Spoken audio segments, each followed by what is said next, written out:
Hub Transport Server, Message Transport, Connectors, Accepted Domains, and Remote Domains. Okay, so we've pretty much at this point concluded at least the majority of our discussion on the client access server. At this point, you should recognize that there are multiple clients out there that can connect into an Exchange organization for the purposes of sending and receiving mail. Now, our entire conversation at this point is really centered around that single client connecting into more or less that single Exchange server. And really, we haven't really sent any mail. I mean, we saw an example of one piece of mail as a sort of a test message at this point, but really we haven't gotten to the process where we're really discussing how you can get a piece of mail sent from one user to the other. Now, in order to do that in an Exchange organization, you're going to rely on the Hub Transport Server. And the Hub Transport Server is, if I bring up my little architecture diagram here, the Hub Transport Server is that server that exists in one or more of your Active Directory sites, and it is really the central sort of hub of where all your mail ends up transferring through. If you send a piece of mail from one location to the other, that piece of mail will always run through the Hub Transport Server. And this is even the case if you're sending a piece of mail from one user on one mailbox database to another user on the same mailbox database. All pieces of mail, whether they're going outside of the organization, off into the internet, or remaining inside of the organization, are going to occur through that Hub Transport Server. Now, why do we have this? We have this central location, this hub, once again, of where mail transports through, so that we can provide a single location whereby policies can be applied to all pieces of mail, no matter where they're going. This is great for compliance. This is great for ensuring that you put your email disclaimer notices on pieces of mail. It's good for ensuring that you do journaling. It's good for really all of the reasons why you want to have a policy-driven approach to how you deal with mail. Now, just like the client access server, your Hub Transport Server here needs to exist in the same sites that you're going to have mailbox servers. You'll see here we have a Denver site here and a Las Vegas site. And we have two different Hub Transport servers. One of the other reasons why a Hub Transport Server is necessary is because a lot of times people will send out a piece of mail to multiple recipients. Let's say that you're sending out some sort of message to a large number of people, maybe to a distribution group. Now, the SMTP protocol by default is not a particularly optimized protocol for sending out very large quantities of mail at the same time. If you're using core SMTP, if you sent out a piece of mail to 5 different people, it would need to send out 5 different email messages. Well, the Hub Transport Server, one of the roles of that is when you send out a piece of email from that mailbox server, the Hub Transport Server can send that piece of email in just a single piece of email to, for example, a different Hub Transport Server, and then back to another set of mailbox servers before it gets distributed out. What this effectively does is it reduces the amount of network traffic that's required to process the mail across your entire organization. When you have a larger organization with lots of different sites, you'll find that that Hub Transport Server really improves that performance because you don't have to keep sending large quantities of mail in a replicated sense from mailbox server to mailbox server. Now, the exciting thing about the way that Microsoft has implemented the Hub Transport Server is that inside of your Active Directory forest, when you're routing mail inside of that Active Directory forest, you're actually going to leverage your existing Active Directory sites and also that site link cost for how it's going to end up moving mail around that Active Directory forest. Now, in our little architecture diagram that we looked at before, we only had 2 sites, so there's really only one site link that's involved with those 2 sites. But you can imagine if your Active Directory forest had lots and lots of sites, that there would be sort of a mesh that was created of the individual sites and the costs associated with those individual sites. So you have to be conscious, and you have to be aware of those sites and how you've created those sites and the subnets associated with those sites, and then also the costs that are associated between the sites. Active Directory can do some of this work for you, but you may feel the need to tune some of that based off of the performance that you're seeing out of your Active Directory, just out of your mail throughput as you're going around through the different sites in your organization. Now, this gets you routing of mail inside of your Active Directory forest, but as we all know, well, email is designed to be able to go anywhere, and a lot of the emails you send on any particular day are going to go out to the internet to someone else in some other organization. Well, the other half of routing mail using the Hub Transport Server is involved with that sort of mail that happens outside of the Active Directory forest. And, well, that sort of mail and how that sort of mail is done is not really as conveniently easy as the inside the forest mail. You don't really have Active Directory sites between all the internet sites in the world. You have to use things like send connectors and receive connectors to identify how you're going to send mail out, the vector that you're going to use to send mail out, and then also where you're going to be listening to receiving mail in. Now, those send and receive connectors can be a part of an edge transport server and the subscription to that edge transport server. We'll talk about that as well. And also, you may be wanting to receive mail for different domains that are other than your primary domain. These are the concept of accepted domains and remote domains. So we're going to talk about that and how you can actually set up routing mail outside of your Active Directory forest through a number of different use cases. And then we're going to conclude with a little look at the QViewer utility here, because this QViewer utility will help you as you're going through that routing of mail. It will help you identify whether or not you've got the buildup of messages going on. For example, too many messages that are not getting routed fast enough. And it gives you just a nice look into the different queues and how well those queues are performing as they're passing the mail inside and outside of your organization. Well, the first thing we want to do, however, is talk about this process of routing mail inside of the Active Directory forest. Let's actually go ahead and bring up our server here. Here we have our server in the Exchange Management Console. And right now we're looking at the hub transport role here. We're taking a look at some of the different characteristics that we can set for that hub transport role that are associated with the organization, our Microsoft Exchange organization. Now, as you'll notice, none of these really have anything to do with routing of mail inside of your Active Directory forest.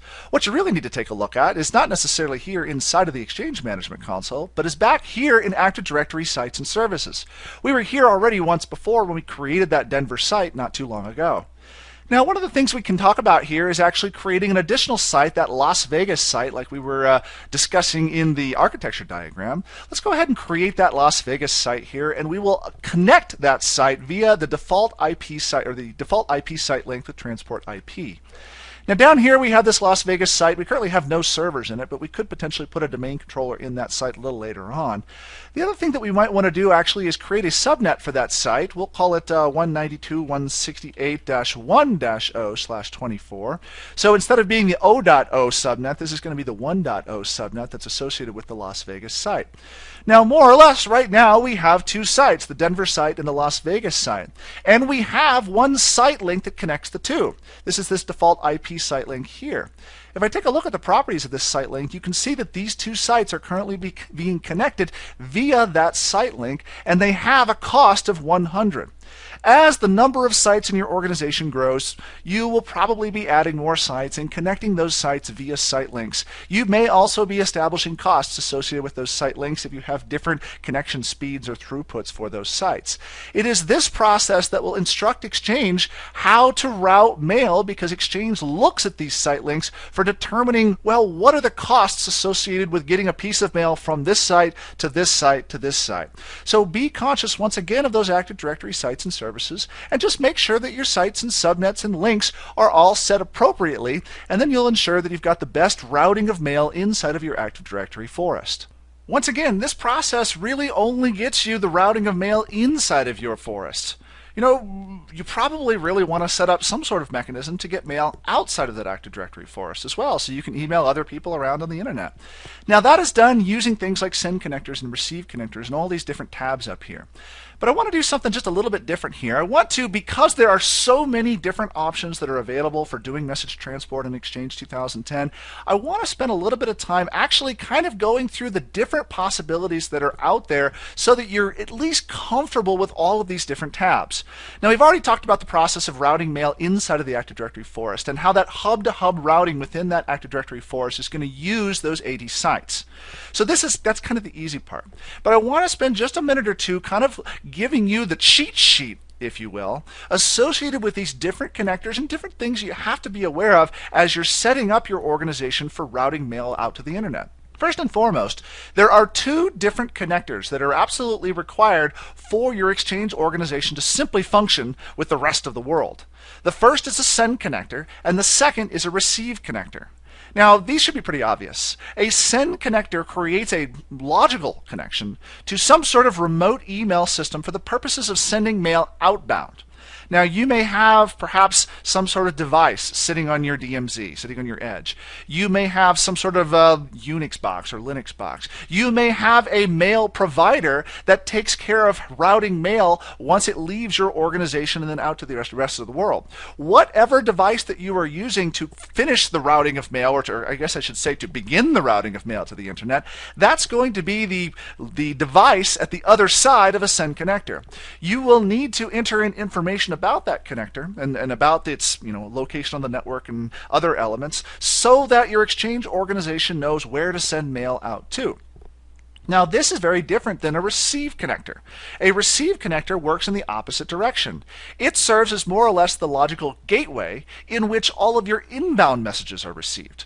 So your send connector is used to send mail, and your receive connector is used to receive mail. That receive connector essentially listens for inbound connections that match specific settings. What's interesting about these receive connectors is that you can actually set different types of receive connectors, and you can order the receive connectors based off of different characteristics. Maybe you want to receive off of a certain span of IP addresses for one connector and a different span of IP addresses for another connector. Maybe you want to create one receive connector for non-MAPI clients and another receive connector for other hub and edge transport servers. Now, by default, two receive connectors are created. One that is referred to as a client connector for those SMTP connections from your typical classic non-MAPI clients, again PAP and IMAP. The default receive connector is used for connections from other hub and edge transport servers. This is sort of for the same sort of routing that is done here inside of an Active Directory forest. You have to have both of these connectors. So really, you kind of have to have three connectors, one send connector and two receive connectors to be fully recognized and fully functional as an Exchange organization. Now, you can actually use what's called an edge subscription if the device that you're using for sending mail is an edge transport server. And we haven't talked about edge transport servers yet. But if you use an edge transport server as that device that's sending mail outbound, well, you can use an edge subscription to actually create some of these connectors for you. And we're going to talk about this whole process of edge transport servers and some of these edge subscriptions in a later nugget when we talk about that edge transport role. Also, there are these concepts of accepted domains and remote domains. And these are very important too here, especially as the complexity of your organization, as the complexity of really your business goes up. An accepted domain is used to define which SMTP domains that Exchange will accept for inbound email routing, right? These are essentially other domains, maybe different than your primary domain, that Exchange recognizes and then will use for sending that email off to someone in your organization. Now, we're using the nuggetlab.com domain, right? So gshields@nuggetlab.com is the address that is being used for routing mail inbound. But perhaps maybe nuggetlab.com goes and buys contoso.com someday, and you want a single Exchange organization for all of the accounts in nuggetlab.com and contoso.com. Well, this is an example where you might use an accepted domain to actually create that secondary listener for listening for those contoso.com emails and then correctly routing those to the right mailbox and to the right user inside of your organization. A remote domain is a little bit different than an accepted domain. A remote domain is a situation where you have an SMTP domain that's external to your Exchange organization. Maybe it's outside your forest. Maybe it's a different company that you don't want to share your Exchange organization with. But you do want to share certain components of your email system with. A remote domain allows you to define settings for transferring messages between your Exchange organization and some other domain and forest outside of your own Active Directory forest. You may do these again if you have two organizations that perhaps haven't completely merged their IT infrastructures yet. You want to be able to route your messaging over to that server without having to go out and around to the internet and back. You may want to include things like FreeBSD information or other sort of more rich information with those remote domains. And that's why you would create these remote domains today.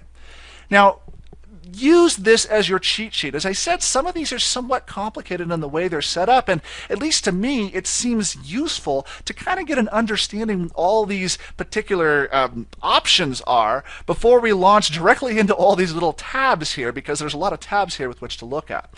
At this point, what I want to do is take what we've learned here in this little cheat sheet and actually show you how this actually works here within the Hub Transport role. Now, as I had said earlier, one of the first things that you absolutely have to have is some sort of way of sending mail outside of your Exchange organization. And that is done by creating a send connector. By default, there are no send connectors that are created, so you have no way of routing mail outside of your organization by default. You actually have to go and create a new send connector by right-clicking and choosing New Send Connector. There are a lot of different ways that you can create a connector. Because there are a lot of different devices that are out there that can potentially route mail. That can be, again, an appliance that sits in your DMZ. That can be a Linux box that sits in your DMZ. That can be a Windows server running SMTP sitting in your DMZ. For a lot of us, the entity that actually handles routing of our mail outside of our organization is our service provider. And so that service provider handles some of the work for us. And so here inside of the send connector properties, we need to create that send connector. So we'll call this our send connector, just to give it a title. And then we have a couple of different types of send connectors that we can create. The first is an internal send connector, and internal send connectors are used to send email to servers inside of your Exchange organization. Okay, this is if you have a smart host sitting out there. You can also have internet send connectors. Now this is designed to send email to the internet, and it uses your available MX records actually to send those emails out. And lastly, we have a partner connection here. And these are used when you have an established TLS connection, so some sort of pipeline that's been created between you and some other partner domain for actually sending mail to that partner domain. Okay, the most common of these is really going to be an internet connection, because most of us are going to be using these to actually create some sort of connection out to whatever our service provider is, or whatever that device is that's actually going to route mail outside of this organization. When we do that, we need to specify an address space to which this connector will route mail. Most of the time, the address space that you're going to use is the star address space. You'll notice here, star essentially says, I want to route all SMTP mail, every single bit of it, and even all the subdomains, out via this send connector. Right? Most of us do not necessarily say, okay, for this domain name, I'm going to send it out a different connector. Most of us say, I'm going to send everything out one pipeline, and then we just let them deal with it on the other side. But you have the ability of actually doing specific different addresses here. If you want to set, contoso.com, you could potentially set contoso.com out this connector also, or even create a different connector if you wanted to. But for the most part here, you're going to just set star because you're going to route all of your mail outside using this connector. And you're going to use either a smart host, meaning that you've already created or been given some information about a smart host that's going to handle the routing of mail for you, or you're going to use your existing DNS MX records to route that mail. In a lot of cases, this is already set up for you, or this is at least already, the information is at least given to you from your provider or from the device owner that's actually routing that mail. Okay, so in this case, let's just choose our MX records here to route those mail out. We need to associate this send connector with one of the Hub Transport servers. One of those Hub Transport servers will have the job of sending that mail out. In this case, because we only have one, it's going to be EX1 Nugget. You could potentially, add additional Hub Transport servers if you wanted to, but we're just going to use this Hub Transport server for routing mail outbound. Click the next button here and new, and that will create that send connector. Now, obviously, you are going to have the correct MX records in your DNS, because we're using that for the mechanism for actually dealing with routing of mail. This is a good idea because you're probably going to have to keep those updated if you're going to be, making changes down the road, those sorts of things. So be very conscious about making sure you have the correct records, and again, mail records inside of your DNS to support this send connector. Now, send connectors are done on an organizational basis, but the receive connectors are done actually down here on each individual server. You can see here for EX1 Nugget, there are actually these two receive connectors that have been created, the client and the default connector. Recall that the client connector is used for SMTP connections from non-MAPI clients like POP and IMAP, and the default is used for connections from other hub and edge transport servers. Now, a lot of us, at least on the inbound mail, are probably going to be getting our mail in from some sort of other solution. It may not necessarily be from another hub transport server. It may be from an edge transport server, but at this point, let's take a look at the client receive connector so we can get a feel for actually what are the configurations we need to be aware of. Now, this is the properties of that client connector here. We've got it a name, obviously. We can set the logging level if we want, if we're having some problems. We can specify the fully qualified domain name this connector will provide when another server attempts to connect to it. That's what HELO or EHLO is. And then also what our maximum message size is going outbound. If you want to limit the size of your messages, those that are going out to the internet, you can do that here. Or I guess I should say those that are coming in from the internet, you can do that here and ensure that really ridiculously large size messages are going to get blocked before they even come into your organization. Here under Network, we identify the local IP addresses that will be used to receive mail. You may want to specify those specific IP addresses if you have more than one that's attached to your hub transport server. And then also you may want to set what range of IP addresses you want to receive mail from. Now, in rare situations, you may need to create additional receive connectors if you want to separate out where you're receiving mail traffic from. So if you know you're receiving mail traffic from a partner company or some other entity out there that you want to send through a different receive connector, you want to apply different policies to it, you can do that here and edit out this start and end address here. Most of us are probably simply going to have a single connection that we're going to be listening across, and that's probably, again, coming from our mail provider, and that we'll be receiving mail from all of those remote servers. We don't care. Okay. You may also want to limit this down, again, if you're using some sort of smart host that's sending mail in and you have a single connection that's receiving mail in from one location. Again, this is going to be based off of some of the design elements of your Exchange organization and how you end up designing that whole organization from scratch. When you're looking at this receive connector, there are a couple different ways that you can define the security, essentially the authentication from the outbound coming in. Obviously, we don't want to have some sort of situation where we've got an open relay. Right? Open relays are bad because open relays, well, they can send mail out and anybody can bounce mail off of our SMTP server. So you're probably going to want to set up some sort of security mechanism for those incoming connections using transport layer security, basic authentication, Exchange server integrated Windows authentication, for example, what have you. So these are the authentication mechanisms you'll use. The options are out there. In a lot of cases, these authentication mechanisms will be defined by, again, the device that's on the other side. Lastly, some permission groups. Who is allowed to connect to this receive connector? Is it Exchange users, Exchange servers, legacy Exchange servers, partners, what have you? Okay, so this determines who is going to be able to connect to this receive connector and make use of it. Over here on the other side with the default one, again, this is the one that's used by other hub transport servers and edge transport servers. Same set of settings here, same network settings, same authentication settings, same permission groups here. However, you'll notice that Exchange servers are actually allowed to use this connector because, well, you're coming in through hub transport and edge transport servers. Okay, so these are what you need to be aware of when it comes to those receive connectors and how you'll configure those receive connectors for receiving mail into your Exchange organization. Now, as I had said, sometimes there comes a situation where you need to actually receive mail for different domains than what are your primary domain. That's done here under accepted domains. By default, when you create an Exchange organization, it creates the domain you provide for it, your Active Directory domain. It creates that as an accepted domain. Otherwise, you wouldn't be able to, well, receive mail authoritatively from that domain. So you have to have at least one accepted domain in there, and this is this nuggetlab.com domain. I'm going to view the properties of this to give you an idea of what we're looking at here. The nuggetlab.com domain is an authoritative domain, and it is used so that you can deliver email to recipients in that organization. You could alternatively, and you wouldn't want to do this with your primary domain, with your nuggetlab.com, but any of these secondary domains, you could create those also as authoritative domains or as relay domains, essentially relaying those mail out from an internal basis, from an external basis, to other people, to other devices, to other locations. So remember, an accepted domain is used when you want to identify a domain that is acceptable to receive mail as. Again, let's go back to our example before where nuggetlab.com bought contoso.com, right?